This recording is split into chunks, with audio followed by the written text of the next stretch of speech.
conversatorio organizado por la agencia Student Content y también somos una distribuidora y editorial próximamente.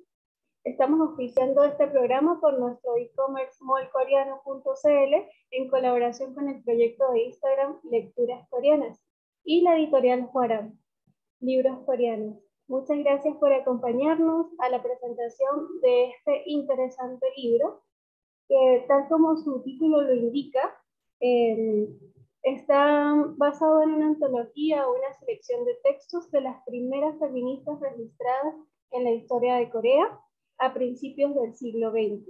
Ellas marcaron el camino para las siguientes generaciones y aún hoy siguen vigentes sus ideas.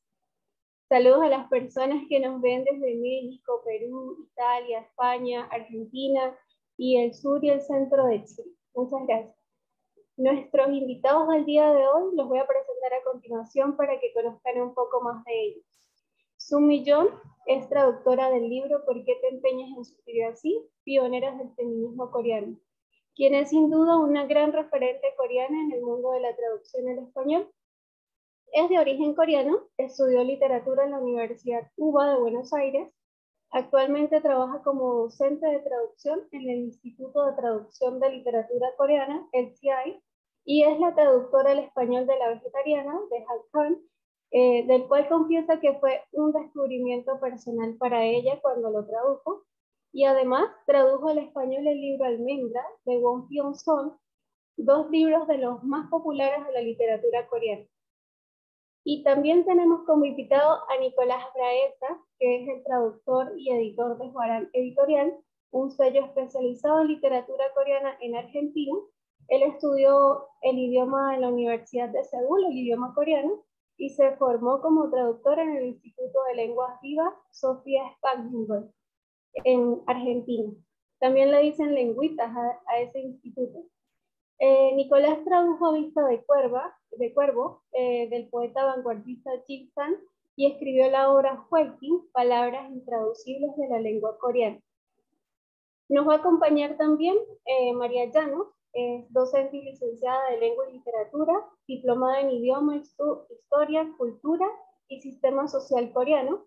Es chilena y fundadora del proyecto de difusión en Instagram Lecturas Coreanas, Reseñas de una Chilena. Ella estará conversando con nuestros invitados acerca de esta obra de la literatura coreana que tiene mucho para contarnos.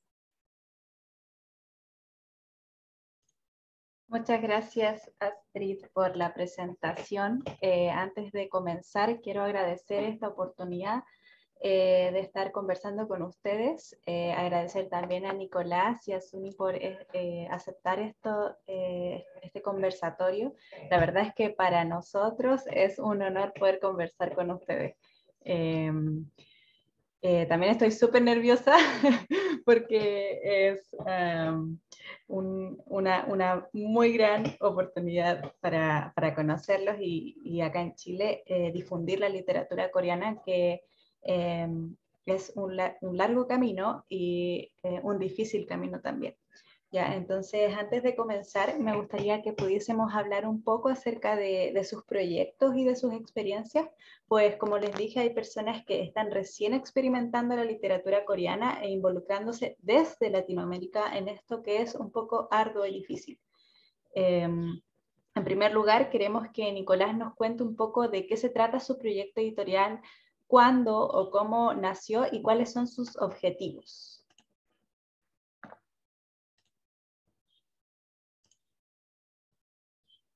No se escucha. Ahí está, sí, es que no podía desmutearlo. Hola, muchas gracias por la invitación. Muy contento de estar acá. Realmente me alegra mucho esta dinámica que se está dando, Chile, Argentina, Corea.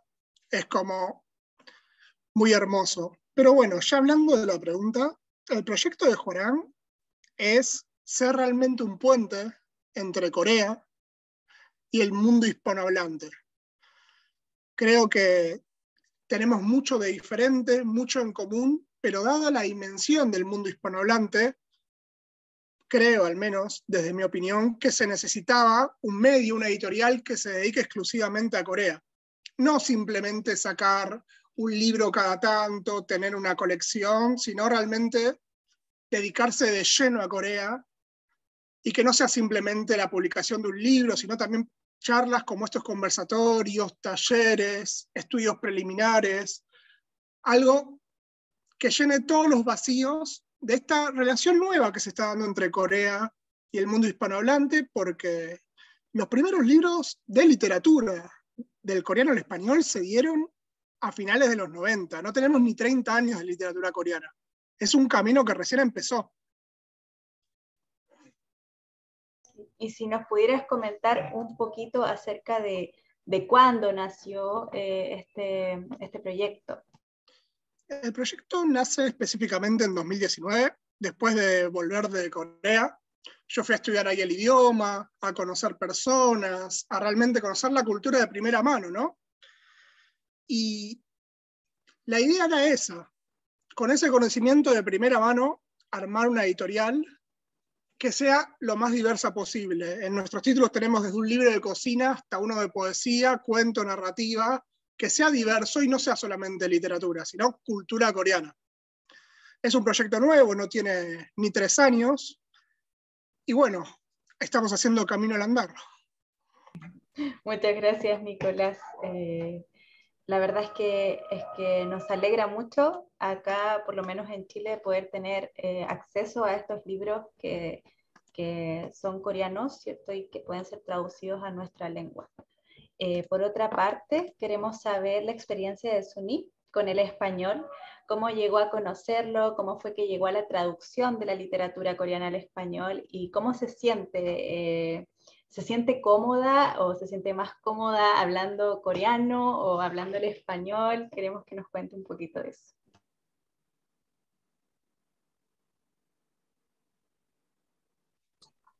Sí, sí. ¿En dónde me siento cómoda? Pues exactamente la mitad de camino entre Corea y el español. El español en realidad es para mí mi idioma dominante. El coreano es mi idioma materno, se hablaba en casa. Nosotros, yo viví en Corea, nací en Corea, pero mi familia emigró a Argentina cuando yo tenía 5 años. Así que viví en Argentina desde los 5 hasta terminar la carrera universitaria que hice letras en la UBA. Digamos, toda mi formación académica fue en español. El coreano, aprender a leer y escribir me enseñó mi madre en casa.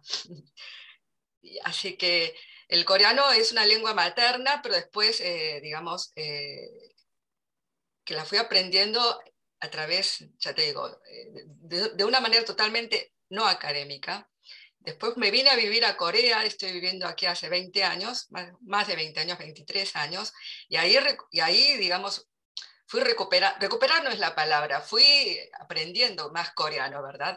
Y en este momento, sí, mi nivel de coreano, si hablo con la gente en la vida cotidiana, nadie se da cuenta que soy extranjera, digamos, entre comillas, pero si yo tengo que escribir un trabajo, lo escribo en español y pido que me lo traduzcan al coreano, para que veas, ¿no?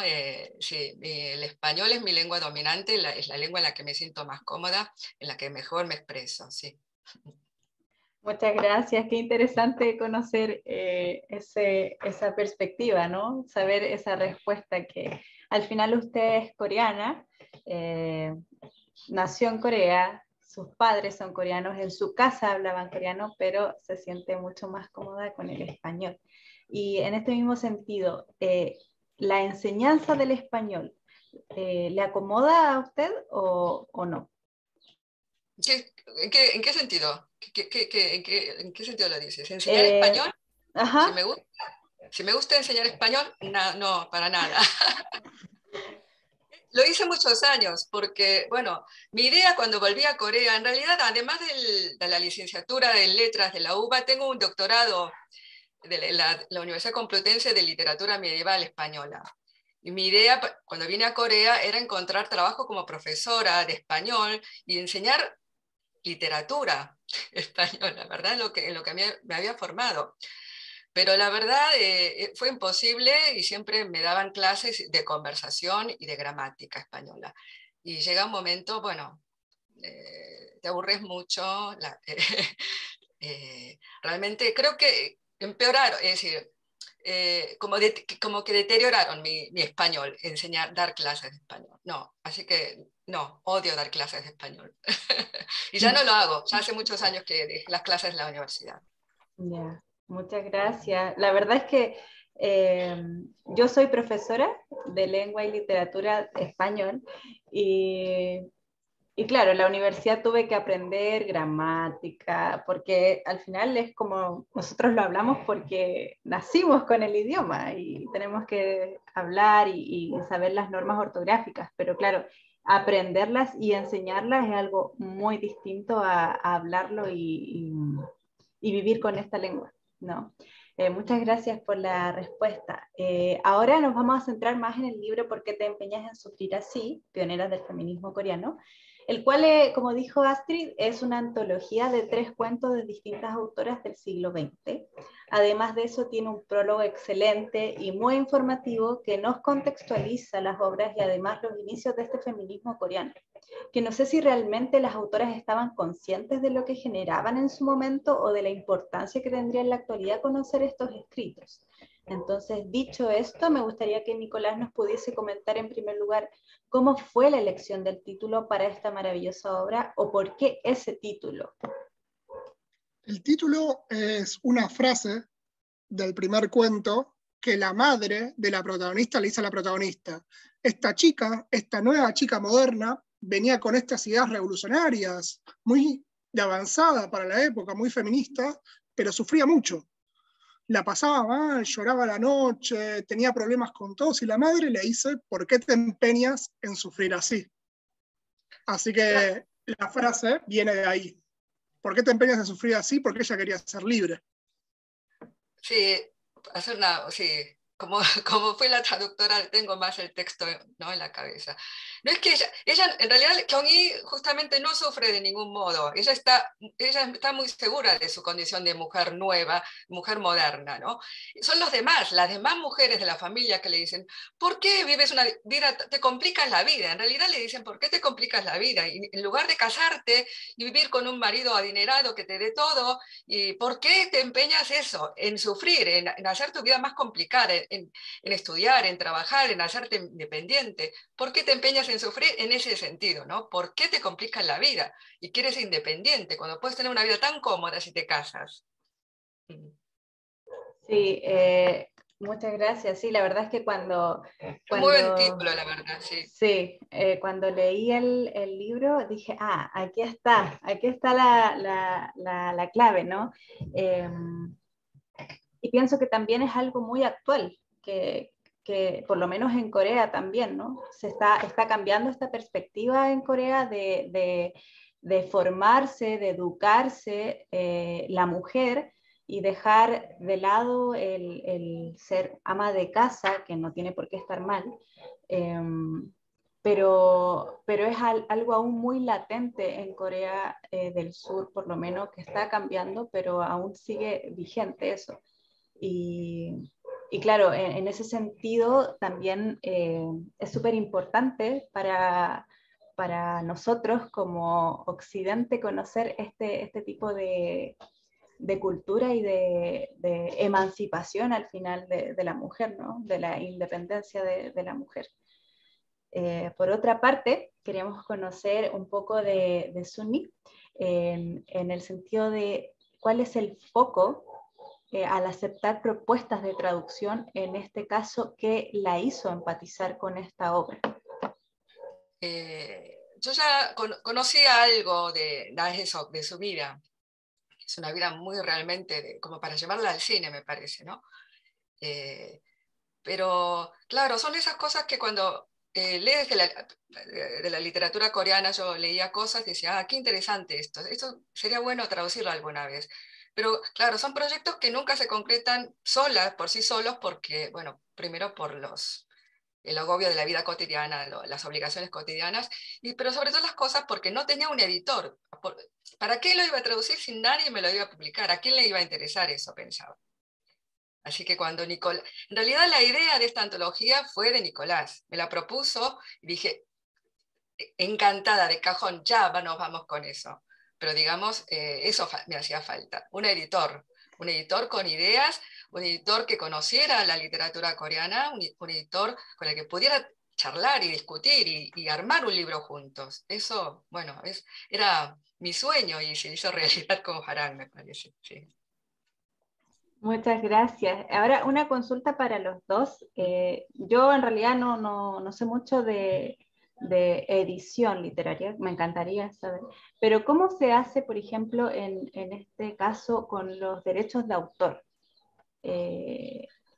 ¿Cómo se llega a publicar un libro coreano en Argentina, traducido? ¿Cómo se gestiona todo esto?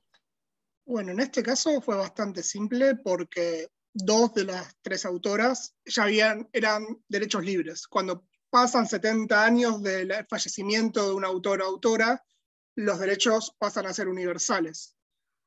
Y después, cuando el autor está vivo, ahí directamente hay 2 opciones nada más. O tiene un agente literario, que es el intermediario, que eso se consigue por internet, es bastante simple, o directamente con la editorial coreana, ¿no? Y ahí, bueno, empiezan las negociaciones, etc. Pero esas son, digamos, las 3 vías, que sea libre, agente literario o editorial en Corea. Ok, muchas gracias. Se compran Nicolás, entonces los derechos. claro, de aquellas que aún los tienen, ¿cierto? Por esto Sí. de los años. Claro. Sí, muchas gracias. Nicolás, una consulta, una pregunta. El libro, a pesar de ser escrito por autoras del siglo XX, tiene un contenido que es cercano a lo que denuncian las mujeres en el movimiento feminista actual. ¿Crees que es este el valor agregado del libro? Yo creo que la gran literatura lo que hace es universalizar lo local, lo singular, lo que es propio, hacerlo abierto para todos. Y este libro, a mí lo que me sorprendió cuando leí los ensayos de Suní, cuando hice mis investigaciones, es cómo nos habla a todos nosotros ahora. Es como que eran mujeres que realmente vivían en el futuro. Y creo que, digamos, es lo trágico del libro, que muchas de las preguntas y de las batallas que estaban dando todavía no se resolvieron, y creo que por eso nos apelan tanto. También porque en este contexto de globalización, con el feminismo que claramente es el debate del siglo XXI, es muy interesante saber qué se pensaba en otros tiempos y en otras tierras. Ya no simplemente saber tal vez lo que es el feminismo anglosajón, que sería como el más conocido a nivel mundial, sino también de otras culturas, que también tienen mucho para decir. Sí, y en este mismo sentido, a partir de su conexión con Corea del Sur, ¿empatiza con las demandas o denuncias que ha visto en las obras que ha traducido, o cree que estas demandas siguen en la agenda de las propuestas feministas actuales?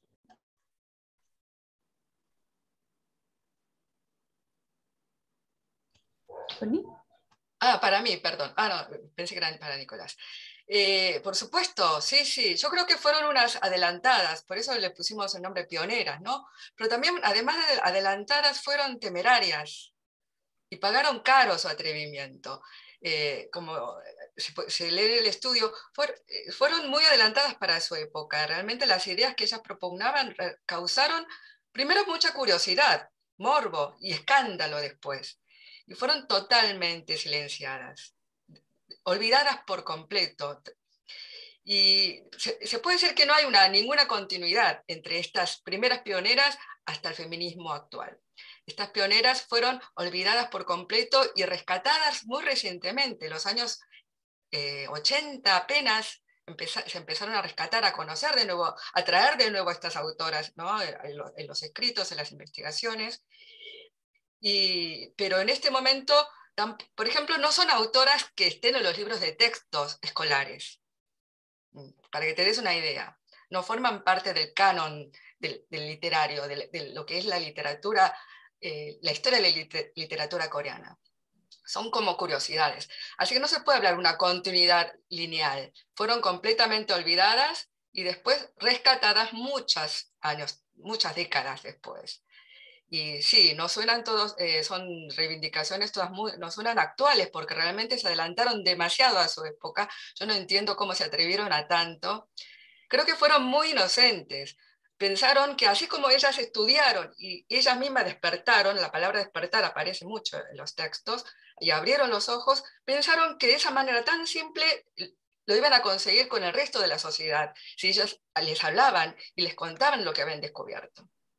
No, pues, ese descubrimiento, ese abrir de ojos, lo que las llevó fue solamente a la muerte y al olvido, ¿no? Causaron mucho escándalo, sí. Así que fueron temerarias, muy adelantadas, pero fueron olvidadas y silenciadas. Hay una continuidad. Tú decías de que hay una continuidad en los estudios. Los estudios en realidad es una herencia confuciana. La filosofía o la ideología confuciana, una de las ideas más básicas es la educación, es lo prioritario. La actividad de los nobles era solamente el estudio, se dedicaban a estudiar, todo el santo día a estudiar, ese era su trabajo. Esa mentalidad de dar tanta importancia al estudio ha continuado toda la vida. Eso sí que no se ha desconectado, no se ha interrumpido nunca en Corea. Entonces, las mujeres sí se siguieron educando, pero después no se educaban como estas primeras feministas para independizarse, sino más bien para casarse bien. Pero digamos que, por ejemplo, la mayoría de mujeres de mi generación incluso, hay muchas universitarias, pero en su mayoría se casan y dejan de trabajar y dejan de tener, sepultan esa vida, ¿no? Se casan y tienen hijos y ya no continúan con el trabajo. Ahora ya no, por supuesto, la mayoría de mujeres estudian y trabajan, por supuesto, ya es difícil llevar una casa con el sueldo de uno, entonces trabajan los dos. Pero lo que ha habido es esa continuidad en la educación de las mujeres. Lo que ha cambiado un poco es la finalidad de esos estudios, ¿no? Sí, muchas gracias, Soni. Astrid tiene la manito levantada. Sí, solamente quería hacer la pregunta de uno de los comentarios que nos hacen las personas que nos están viendo. Natalia nos pregunta, hola, ¿el libro está traducido a castellano argentino? Sí, he visto la pregunta. Castellano neutral.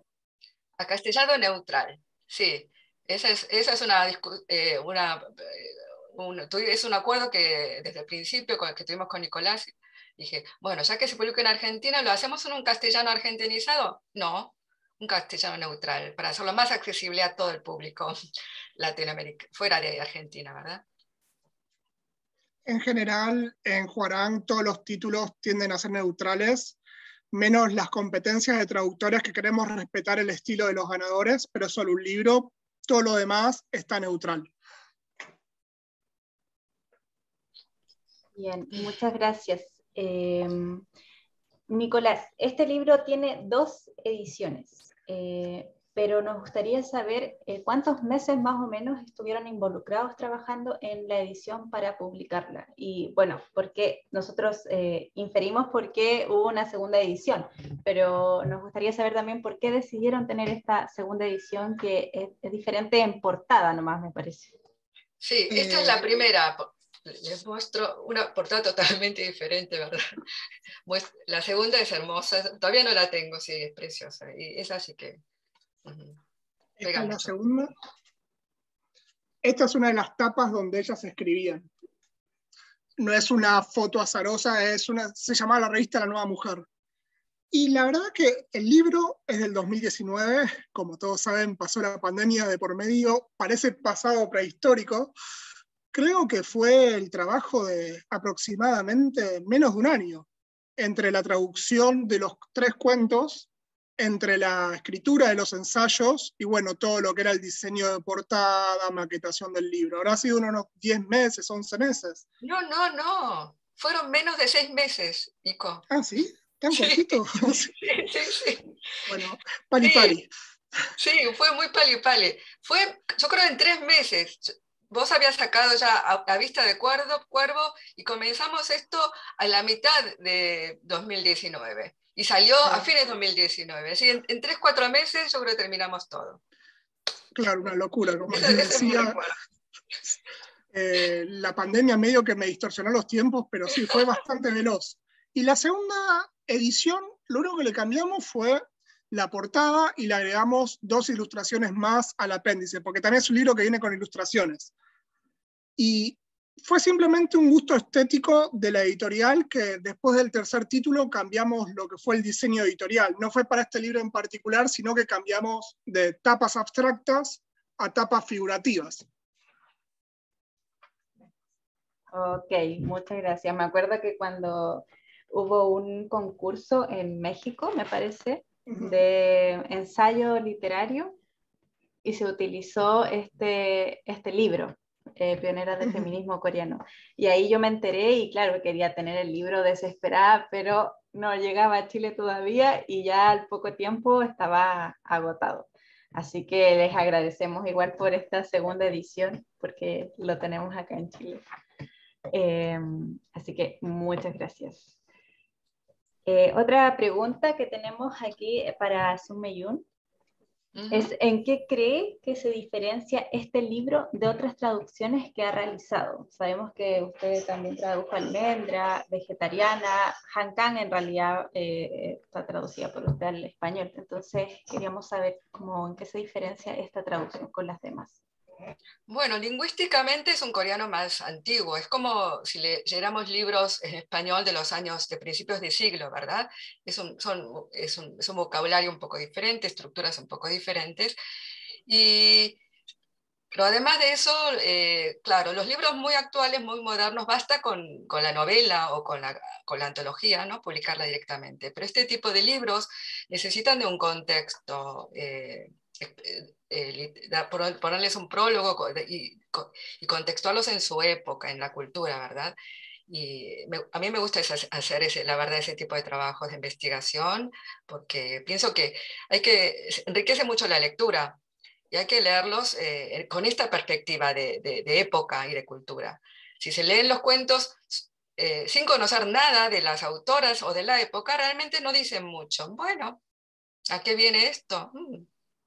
Pero si conoces la época y cobran otra dimensión, el contenido y las palabras que aparecen en el cuento.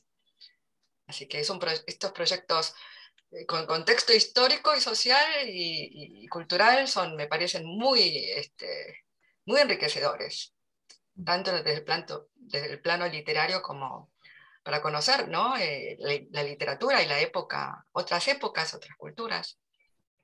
Sí, muchas gracias. Y para ambos... Y tenemos otros proyectos para hacer traducir literatura coreana, pero de otra época, más antigua. ¿Con la editorial? Sí, sí, con Nicolás. Sí, sí, sí. Vamos a estar Todavía esperando. secreto. Sí. Que viene una muy buena. Gracias por adelantarnos.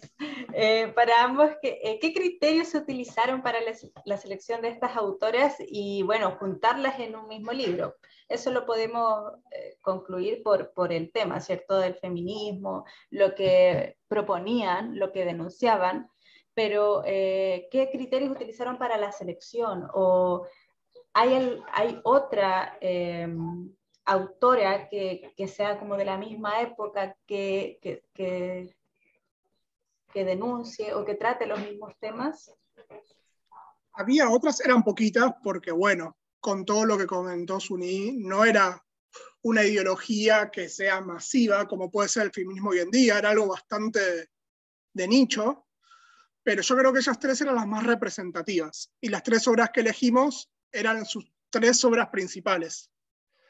Había de todo tipo, había feminismo cristiano, feminismo comunista, feminismo, qué sé yo, más socialista, había todas las ideologías que están dando vueltas por la época, ¿no? Bien principio del siglo XX, periodo entre guerras, una época muy trágica a nivel cultural, no solo en Corea, sino en el mundo, pero también muy rica en cuanto a diversidad cultural. Yo creo que por una cuestión de tiempo, de espacio, simplemente decidimos quedarnos con las principales. Sí, son las tres principales y son las que tienen, digamos, además un sesgo literario. Están estas otras feministas que escriben artículos, pero sin ningún tipo de sesgo literario. Estas tres autoras fueron reconocidas en su época, brevemente, pero fueron reconocidas, ¿no? Na Hae-seok es la primera pintora occidental, mujer, coreana, fue toda una celebridad en su época, además escribía artículos.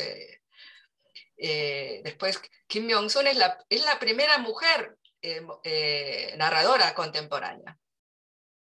Y el primer cuento que figura aquí, La Niña Misteriosa, ese cuento fue premiado en su momento, y ella es, sí, históricamente figura como la primera mujer narradora moderna de Corea. Y Kim Il-ryop, también, Kim Il-ryop es la que fundó la revista, ¿verdad? O es Kim, sí, es la que Sí, fue ella. fundó, sí, la primera revista femenina para mujeres, digamos. Por supuesto con un contenido también muy divulgativo, didáctico, feminista, ¿verdad? No duró mucho, unos meses solamente, pero...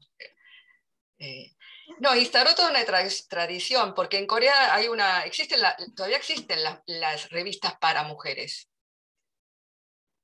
No, sí, con contenido diverso, con mucha moda, mucho, ¿no?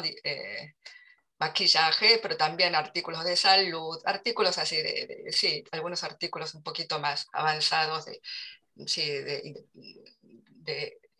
tal vez feministas, tal vez alguno que otro, pero existen, es un género, digamos, de revista femenina que ha existido siempre en Corea, y ella fue la inauguradora, así que también tiene su mérito. ¿Esta era La Nueva Mujer, el nombre de la...? Exacto, sí, exactamente. Sí, no sé si esta pregunta está permitida, pero ¿cuál fue o es el cuento favorito de ustedes de esta antología? A mí, justamente, claro, uno traduce tratando de ser imparcial. Me gusta, hoy justamente para la charla volví a leer los cuentos, volví a leer los prólogos, y me gusta Kyung-hee. Me quedo con Kyung-hee, sí, porque es ingenuo, pero tiene muestra lo que es la imagen. Claro, hay que entender eso en su contexto. Ahí aparece una chica, Kyung-hee es una chica muy trabajadora, ¿verdad? Que hace todas las cosas en la casa, trabajos en la casa, de una manera sistemática y científica, aplicando conocimientos que aprendió en sus estudios. Bueno, ¿a qué viene eso? Claro, es que las mujeres en esa época que tenían estudios tenían fama de ser perezosas. Claro, solo estudiar y ser un cero a la izquierda para las tareas de la casa, de no saber cocinar, ni coser, ni, de ser, además, de ser muy, digamos, licenciosas, ¿no? De tener una vida muy libre, amorosa, muy libre. Esas eran las dos críticas más importantes. Entonces ella justamente muestra esta protagonista que es tan laboriosa en la casa y sabe hacer tantas cosas, y además hace trabajos y se gana dinero. Muestra ahí un lado que, por ejemplo, en esa sociedad no se reconocía, que una mujer pudiera ganar dinero. Ni ahora se reconoce mucho, ¿verdad? Que el sueldo de las mujeres siempre es mucho más bajo que el de los hombres. Así que a mí me gusta Kyung-hee. Sí. Bueno, a mí me gusta Despertar, de Kim Il-ryop. Me gusta mucho el manejo que hace el género epistolar, el manejo de las elipsis, y algo que me gustó mucho, a diferencia de los otros dos cuentos, que son muy trágicos, es que todo parecía que iba a ir a la tragedia con el divorcio, con la separación, y de repente ella es como, no me importa, yo soy feliz. Es como anticlimático en ese sentido, y bueno, me gustó ese final tan poco esperable para la época, como un hombre sin una mujer, una mujer sin un hombre puede sobrevivir, y para este cuento sí. No, pero fíjate que es el mismo final de Kyung-hee. Ella pasa, digamos, por una especie de, bueno, la presionan en la casa para que se case, ¿no? ¿Verdad? El padre, la madre, y ella pasa una noche encerrada en una habitación vacía, agarrándose la cabeza, ¿qué hago? Y a la mañana siguiente mira por la ventana y ve el mundo con otros ojos. No dice qué decisión tomó, pero ahí no tenemos la menor duda que la decisión que tomó es no casarse y seguir estudiando y hacer su vida, su propia vida. Termina bien, yo creo. Es cierto, es cierto. Sí, bueno, igual ahí nos deja en expectativa, ¿no? ¿Qué pasó al final? Sí, no, pero Claro, también es un juego literario, ¿no? Dejar eso en la imaginación del lector, que el lector decida. Sí. Astrid tiene la manita levantada. Sí, en la misma línea Sí. hablando de las autoras, Melina nos pregunta cuáles son algunas de las innovaciones que proponían las autoras. No, hablando de innovaciones para su época. Claro, para su época. Ahora vamos a decir que no son innovaciones. Proponían el amor libre, es decir, el amor libre en el sentido de tener la libertad de elegir a quién amar. Eso nos parece tan básico. En esa época no lo era, porque en esa época, hasta la generación de mis padres incluso, que se casaron en los años 60, los padres eran los que decidían con quiénes se casaban sus hijos. Muchas veces, y para la época, lo normal era que los novios se conocieran el día de su boda, muchas veces. O se conocieran solo por fotos, después cuando avanzó un poco la época, el progreso técnico, se conocían por foto y después arreglaban el matrimonio, pero digamos que estaban comprometidos y ya comprometerse era como estar casados. Claro, y muchas veces es que entonces estaba totalmente separado de lo que era el matrimonio del amor. El casamiento era para tener hijos y continuar el linaje familiar, tener hijos sobre todo varones, que continuaran el apellido. Pero digamos, en la unión, el matrimonio era algo totalmente separado del amor. El amor, los hombres iban en busca del amor con otras mujeres, los que tenían posibilidades económicas tenían concubinas, amantes, les ponían casa, ¿verdad? Tenían hijos con ellas. O se iban con otras mujeres, digamos. Digamos que la infidelidad masculina estaba totalmente permitida. La mujer, la esposa no tenía derecho a protestar demasiado en ese aspecto. Ese era un aspecto, digamos, del dominio masculino, ¿no? Un privilegio masculino. Entonces, en ese tipo de situación social, proponer que las mujeres, no solo los hombres, sino que también las mujeres pudieran elegir a quién amar y casarse con quien quisieran, eso era revolucionario en la época. No lo parece ahora, pero esa era una de las innovaciones, una de las premisas, uno de los derechos por los que peleaban estas mujeres. Sí, muchas gracias. También decían cosas un poco, hasta ahora incluso suena un poco revolucionario tal vez, para su época decían, las mujeres no necesariamente se tienen que casar, la finalidad de la mujer no es casarse y tener hijos, decían. ¿Por qué? Podemos no tener hijos totalmente. Y eso causaba escándalo total, por supuesto.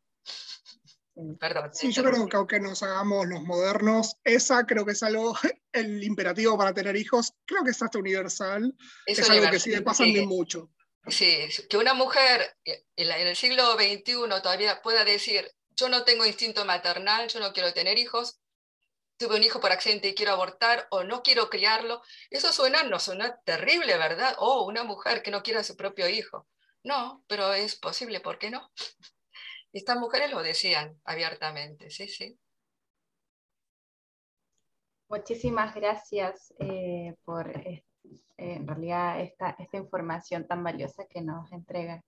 Y queremos terminar con una última pregunta para aquellos que están aquí por el tema de la traducción. ¿Qué consejos le darían ambos? Porque, bueno, Nicolás, a pesar de ser, aparte de ser editor, también es traductor.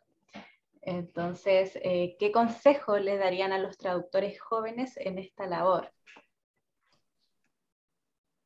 Bueno, empezamos, Nicolás. El conocimiento de traducción es básico. O sea, todo lo que diga yo es como estudien mucho, nunca dejen de estudiar todos los días. Practiquen y traduzcan por placer. No piensen en que van a hacer una traducción perfecta, porque soltar la mano es importantísimo. Y hay algo, yo que vengo de una facultad de traducción, que dicen siempre el mito del traductor como alguien solitario. Es mentira. Todo lo que traduzcan, preséntenlo, muéstrenlo, que se los corrijan amigos, gente que no sepa el idioma, porque todas las miradas sirven. Si alguien no sabe el idioma aquello no sabe coreano, no sabe inglés, pero lee y les gusta su traducción, bueno, ya saben que al menos son naturales en su idioma. Y eso, estudiar mucho, no hay ningún secreto en esto. Yo trabajo como profesora en el Instituto de Traducción Literaria de Corea, ¿verdad? Es un instituto, una institución que pertenece al Ministerio de Educación de Corea, así que es una institución gubernamental. Y tenemos una academia de traducción en donde formamos a traductores extranjeros. Todos los años elegimos a 3 o 4 becarios extranjeros y son becados con una, creo que es la dotación de la beca es la más jugosa de todas las becas que se dan en Corea. El curso es de 2 años y realmente creo que es un curso muy, muy lindo, muy formativo. La única todavía... digamos, el único defecto que tiene todavía es que el título no es oficial todavía, pero el director del instituto justamente tenemos un director nuevo que la está peleando para convertirlo en un posgrado.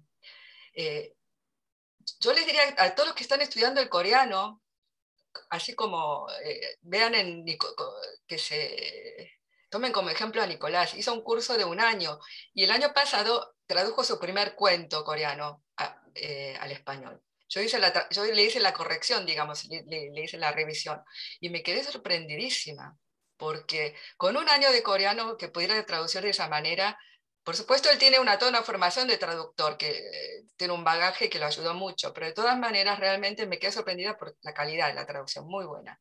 En fin, que no es imposible. Estudien coreano enfocados, vale para todo tipo de coreano, no hace falta ser coreano literario. Ver los dramas en su idioma, escuchar los dramas en su idioma original, lo que encuentren de coreano, películas, pueden empezar por esas cosas que son más fáciles y llegar a... En general, los chicos que elegimos para darles la beca no tienen muchos años de coreano, son 2 o 3 años en promedio. Y más que importante que el idioma coreano, muchas veces, incluso yo creo que tenemos muy pocos postulantes latinoamericanos, se presentan en su mayoría españoles, y es una lástima, queremos tener más postulantes, más aspirantes latinoamericanos. Yo creo que una de las razones por la que no participan es que se sienten inseguros con el coreano, y dicen, ay, sé tan poco coreano, ¿cómo voy a...? ¿Cómo? No. Más importante que el nivel de coreano es el nivel de escritura en español, que sepan escribir, expresarse bien en su idioma. La prueba de admisión para el instituto consiste en una prueba de traducción de unas 4 o 5 hojas y lo que se evalúa en esa prueba de traducción no es el conocimiento de coreano, como muchos piensan, sino si escriben bien en español. Así que si son buenos lectores en español, tienen que leer mucho en español de su propia literatura, en su propio idioma, y escriben diarios y son escritores, digamos, en su propio idioma, y además saben un poco de coreano. Yo los animaría a presentarse a la beca. Se pueden llevar una gran sorpresa, una bonita sorpresa y tener 2 años de formación y, ¿por qué no?, y seguir trabajando como traductores.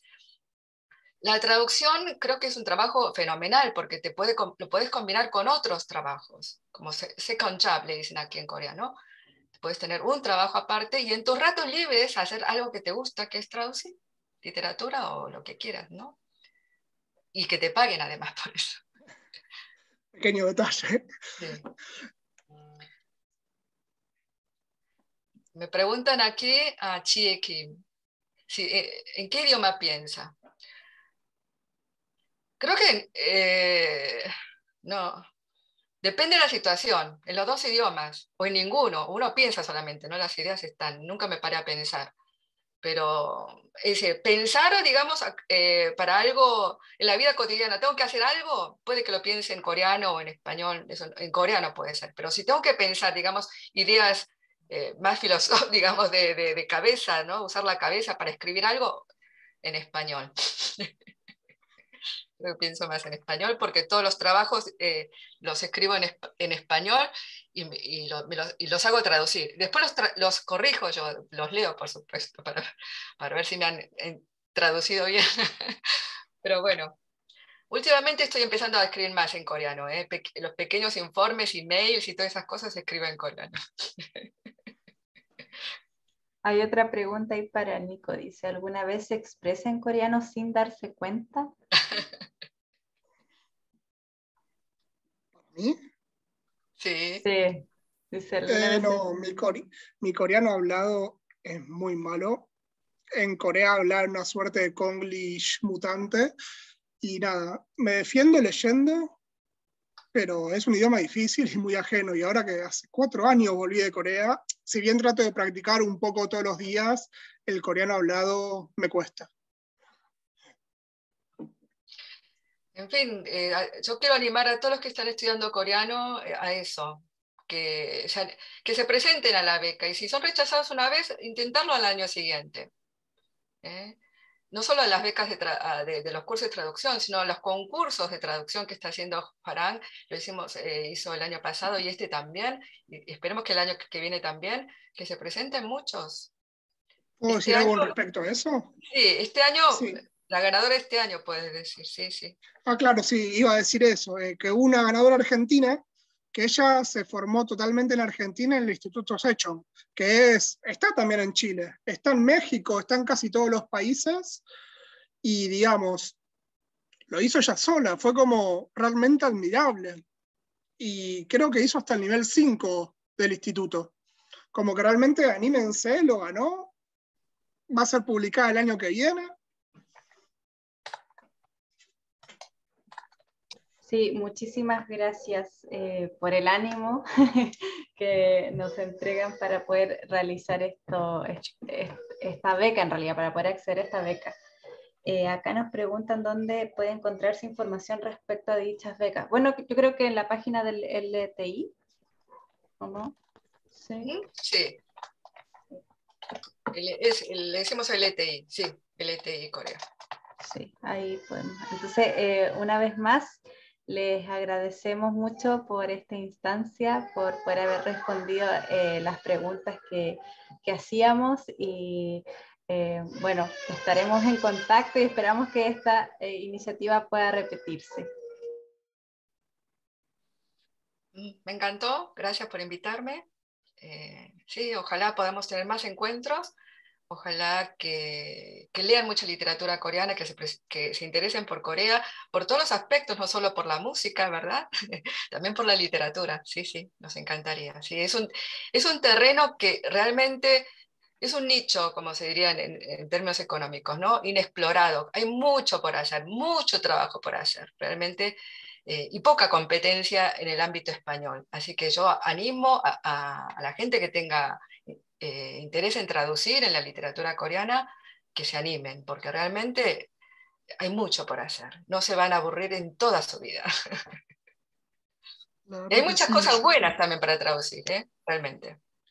Lo que está pasando hoy en día con la literatura coreana es impresionante, cada vez hay mejores autores. Estamos viviendo, creo yo humildemente, una pequeña edad de oro de la traducción coreana. Se están traduciendo muchísimas cosas a muchos idiomas y quería agradecer particularmente a Chile y a TUEM Contents por este espacio, que realmente están haciendo un ciclo de charlas súper bueno, están haciendo un trabajo de distribución importantísimo en Chile, que no solamente distribuir, sino crear estos espacios de conocimiento.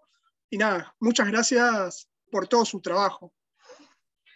En Corea los chilenos son muy queridos porque ya saben que es el primer país latinoamericano con el que firmó Corea un tratado de libre comercio y en la mesa coreana los vinos chilenos son los que priman en todas partes, hay en todas partes vinos, los vinos son chilenos acá en Corea. Y la uva, después la carne de cerdo, en fin, muchos productos chilenos que tenemos en la mesa coreana. Así que los chilenos están en la otra parte del mundo, pero son muy queridos acá en Corea. Perfecto, Muchas muchísimas gracias. gracias. Una última pregunta, dice Sume o Nicolás. Si quisiera traducir una novela de español al coreano, ¿con quién podría comunicarme? Eso es más difícil. Eso tendría que